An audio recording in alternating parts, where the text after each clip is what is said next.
What's up guys, my name is Ace, and welcome to another Q&A. It's been a long time since I've done this, but basically this is just a series where you guys ask me questions in the comment section of this video and this video only, and then I answer those questions in the next Q&A, or at least I go through and I pick out a few questions. I can't answer them all because I get a ton of them, and I want to keep these videos not ridiculously long, although they do tend to be a bit longer anyways. So if you do have any questions that you want answered in a future Q&A, all you have to do is leave that in the comment section of this video. Now, one thing I wanted to add here is if you have a small question, just a quick thing that is really easy to answer, it's not like my thoughts and opinions on something or anything like that, just a quick question for me, feel free to use Twitter for that. Twitter is your best bet at getting a hold of me for quick questions like that. Just keep in mind, like, things I can answer really quickly within 140 characters.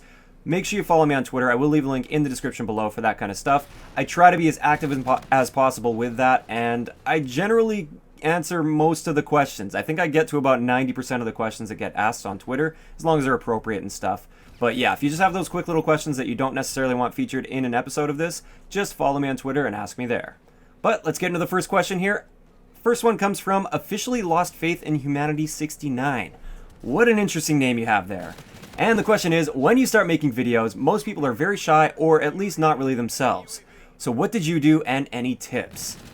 Thought about this a little bit. There's really no substitute for just putting in the time and experience and always trying to push yourself out of your comfort zone, I guess is how you would say it. It's a whole lot easier said than done. It's not something where I can just give you a quick tip and then suddenly you're like, oh yeah, I get it now. For the most part, people, they require time into this to really get comfortable talking to a webcam. It's not something that just comes natural to most people. Most people don't just like sit in front of a microphone or a webcam or something and be able to actually express themselves properly, because it's a weird thing. It is a very strange thing to do. So it just takes time, and you just have to work with it over time. Keep in mind, even with me, I've been doing this, I think, for just over 4 years now, and you still see improvement. If you look at my videos just 1 year ago, you can probably see some improvement in how I'm able to express myself and stuff on video. And I hope to see that improve next year. I hope to look back on this video next year and be like, yeah, I thought that was good, but that's nowhere near good. So it's always a process, and you just have to remember that. Next up, we got a question from George Pablo, and it is, how is Canada as a place to live? Safety, economy, etc.? Canada's an amazing place to live. I honestly think it's one of the best places in the world. Maybe it's just because I'm from here and I'm a little bit biased, but I honestly think it's one of the best places in the world to live. It's very safe. Economy is, I mean, it's decently solid. I don't think we're going to completely drop off the face of the earth anytime soon here. Yeah, I feel very safe here, very comfortable here. We've got like good healthcare and stuff like that as well. I feel like we're a nice mix between, like, I don't know, like overly socialist and also like America. I feel like America can be a little bit harsh at times, like United States of America I'm talking here. And I think Canada's definitely got a little bit better systems in place so that people aren't completely screwed over and left out. But at the same time, there's lots of opportunity for like capitalism and growth and stuff like that within Canada as well. So overall, I'm very happy with Canada. Definitely. Next up, we've got sort of a similar question, or kind of somewhat similar. It kind of relates to it, happened to go that way, but Hamish Walker asks, if you could live in any country for the rest of your life, where would it be? And it can't be Canada. Love your videos, Ace. Well, it looks like Norway is going to be the place. There's a really good chance I'm actually going to be moving to Norway to live with Enya, and I'm really excited for that, kind of nervous as well, and like it's not 100% set in stone at this point, but it's looking like that's the direction things are going, and I'm very excited for that. I spent about a month in Norway with Enya and had an amazing time. Seems like a great country to live in.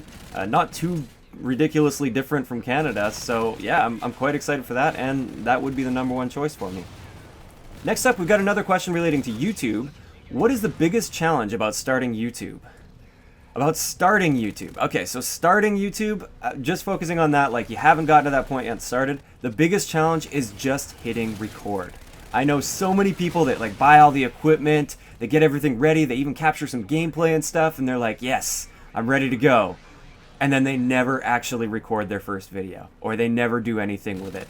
I know so many people that have done that. They think this is what they want to do, and they haven't even tried recording a video yet, and they never hit that record button, or at least they never hit that upload button.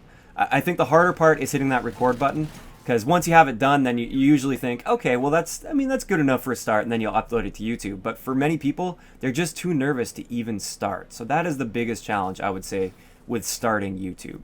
Looks like we got quite a few YouTube related questions on this one. It just tends to go that way sometimes. Usually there's like a general theme that seems to happen. And this one is, what kind of camera is needed for starting a gaming channel on YouTube?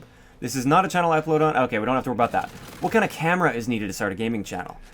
You don't need a camera for a gaming channel on YouTube. I mean, it can help, especially if you're really planning to grow things and you really want to get a brand image across. You want people to know and recognize your face, which is why I honestly throw my face cam up in some of my videos. I want people to know like what I look like, who I am. So if they see me at events and stuff, they know who I am. Or they just kind of have that little connection with me. They see what I look like and everything.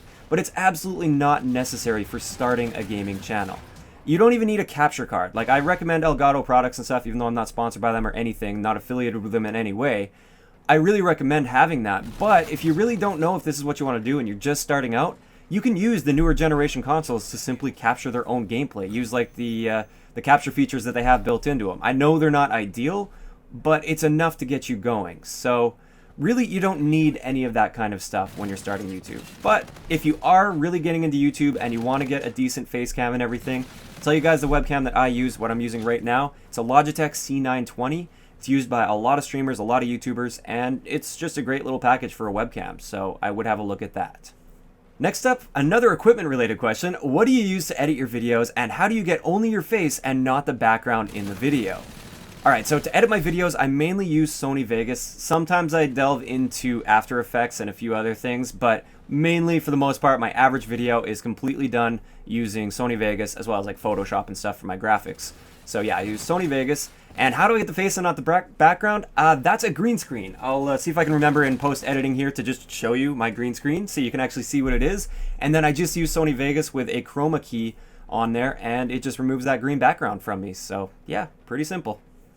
Next question comes from Petratus, and this is, do you think people underestimate how much work you put into your videos? I think a lot of people absolutely do, yes. Tons and tons of people. I think there are a few people out there that realize that it is a lot of work to put these videos out every single day. Keep in mind, it's every single day. I don't get weekends off unless I work like super hard the week before to make sure that I'm ahead. I don't get any of that to happen. If I need a video done, which I always do, I've got to put the work in. And also, a lot of my videos take a lot more time than people might expect. So yesterday's video, for instance, or actually, I don't know if it's going to be yesterday's video. I don't know when this Q&A is going to go live. But the gun guide for the NV4, that video, I think in total I put around 15 to 16 hours into that video. And it's about a 10-minute video. So that just gives you an indication. Now, I will say that that is a higher effort video. Not all my videos take 15 to 16 hours because, I mean, I upload daily and I need to have a little bit of a life. But many of my videos take like a minimum of 3 to 5 or 6 hours, somewhere around there. I would say that's somewhere around my average video. Somewhere like 3 to 6 hours, including like graphics and thumbnails and everything like that. So yeah, I definitely think people underestimate just how much I put into this channel. Next up, we've got a zombies question from Andrew, and this one says, you're clearly not a zombies YouTuber, but have you done any of the Easter eggs on the maps? And if not, do you have plans to? So I've never covered anything zombies related on my channel, or not really covered anything zombies related, but I will say, and in the past, I never really did Easter eggs on any zombies maps. Never myself, at least. Sometimes people did it for me while they were in the game with me, but I've never done it myself until Zombies in Spaceland. And I haven't done like the main Easter egg or anything like that, but I kind of understand it a little bit. I know the parts you have to collect. I know what you have to do because I was actually really interested in Zombies in Spaceland, and I still kind of am. And also, I will say that I've crafted all of the guns except for one of them. And that's saying something for me. Like, I don't normally do that kind of stuff. So I think I made a lot of progress with zombies this time around because I really do enjoy Zombies in Spaceland, or at least I did. Starting to wear on me a little bit. I'm looking for something new and exciting. But yeah, I've actually built a few of those guns. I know how to do it. I'm quite good at it. I'm quite consistent at it. And yeah, I really enjoy it this time around. Next question comes from Carl Armstrong, and this is, do you play with a SCUF controller? If you do regularly, then how do you think you would do without it? Yes, I do play with a SCUF controller on both consoles. So right here, I've got my SCUF for PS. It's the old school SCUF. I've got the just the paddles here. My jump button is with my left hand, and my reload button's with my right hand. But I don't use my right hand paddle at all. I just use the jump button. And yes, I do play with it on both consoles. And how do I think I would do without it? Actually, every year since I got my SCUF, I've done the no SCUF challenge, and I plan to do that again this year, where it's a live commentary, not cherry-picked gameplay or anything. I just hop in my first game, and I don't use a SCUF controller. and then you guys can see how I play without a scuff. How well do I play? I still think I do quite well without a scuff. You don't need a scuff to be successful in this game. It just opens up options and opportunities for you, is how I like to see it. It lets you get out of some situations, and it lets you get the leg up in some gunfights. But you can compensate your playstyle for a lack of a scuff controller, or you could always use stick and move or bumper jumper or play claw or something like that. But even if you don't want to do any of those things, you can easily adjust your playstyle in Infinite Warfare as well as Black Ops 3. Advanced Warfare is a bit of a different story, but for Advanced Warfare or Infinite Warfare and Black Ops 3, you don't need to be jumping around all over the place. You can keep your boots on the ground all the time and still be a very successful player. So scuffs are great. They open a lot of opportunities up, and I love my scuffs, and I wouldn't volunteer to play without them aside for like a weird challenge. But it's really not, it's not the type of thing that makes me the player that I am, like a lot of people seem to think. Next question from Alexander Johnson is, how much do you play a day? I get this asked quite often, but I always like to answer this. I don't actually play nearly as much as I would like to. I spend most of my days making videos, and the videos that I make are generally not actually playing the game. Like, yeah, there might be some gameplay in the background that I happen to capture, but that's just like if I need a gameplay, I just hop on, I play a game, and I use that gameplay. Like I don't play all day like, yes, I finally got a gameplay after that 3 hours. No, I just hop on, grab a gameplay, and throw it up.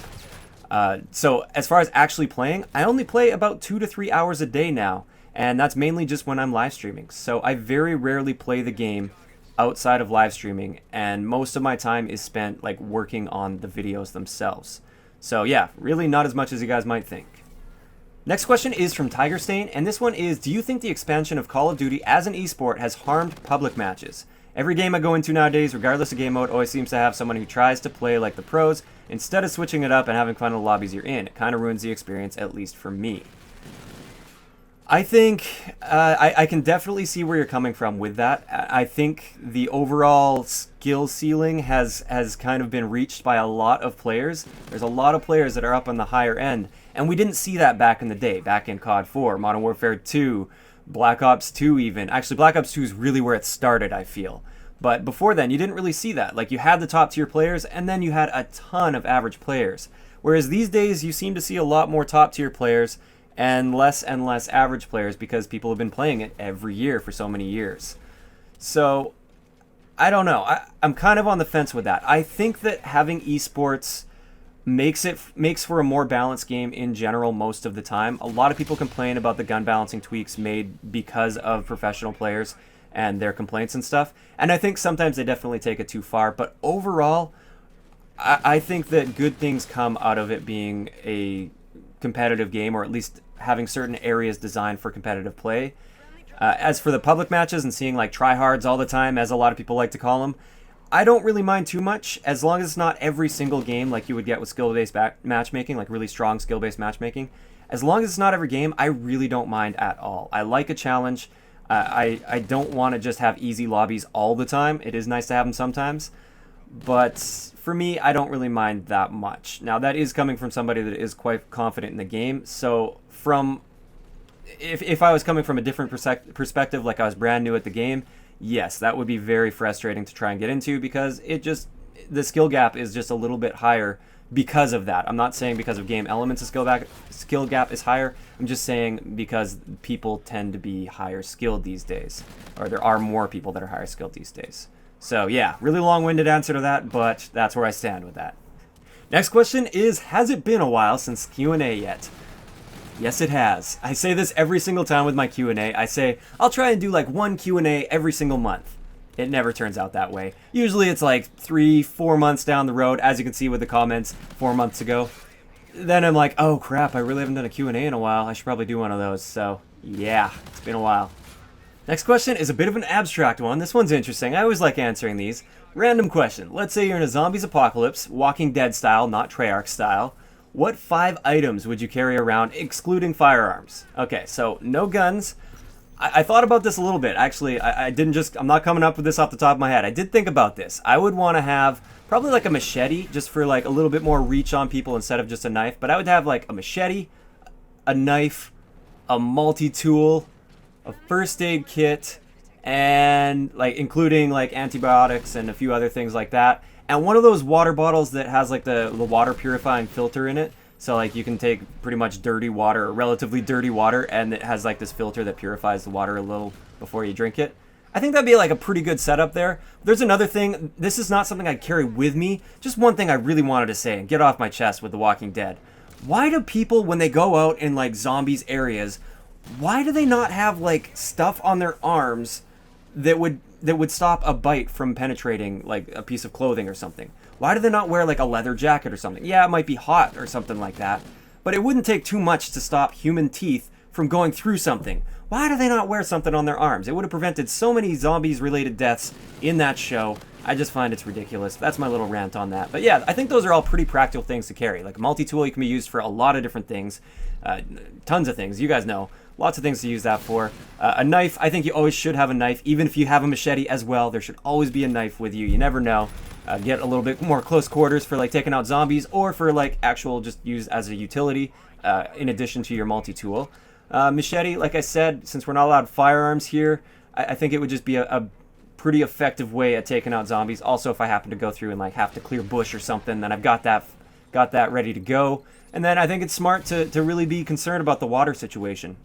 I feel like that would be definitely something to worry about. And then finally, first aid kit. Of course, you should have something like that when you're in a zombies apocalypse. Next up, we've got a question from Subhan Hussein, and this is, what control freak should I buy for rushing and close combat?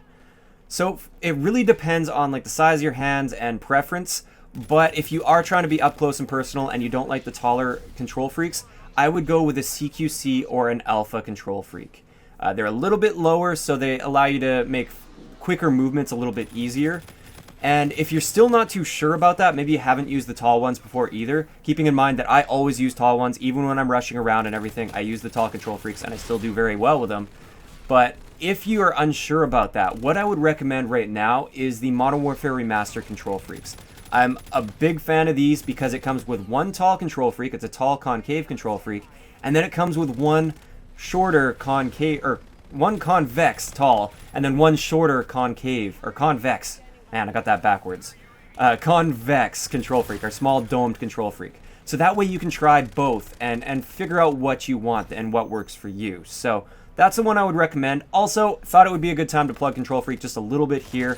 There's still a little bit of time till the end of December. Well, pretty much the end of December. You get 15% off using my code now for Control Freaks. So if you have been interested in buying Control Freaks, now would be a great time to do it. Normally it's only 10% off, but until Christmas, I believe it is 15% off on Control Freaks. So a link will be down below for that.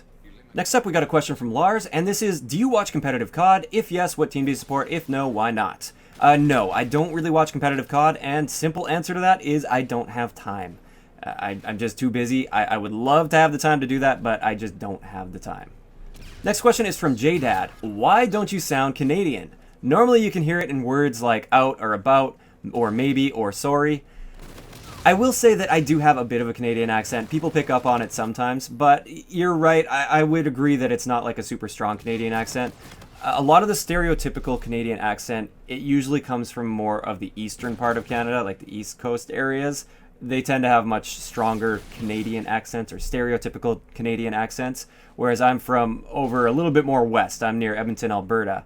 And we get, like, sometimes there's a bit of a redneck accent around here, especially people that work, like, in the oil rigs and stuff. I've got a few friends that have that redneck sort of accent, and they say certain phrases and stuff that they just give off right away that they work like in the oil field or something like that. But no, I don't know. I guess I just have not been into that kind of stuff, and I also am on the western part of Canada where we typically don't have the same sort of accent in general. I don't know. Maybe I'm just on the internet a lot and exposed to too many American things.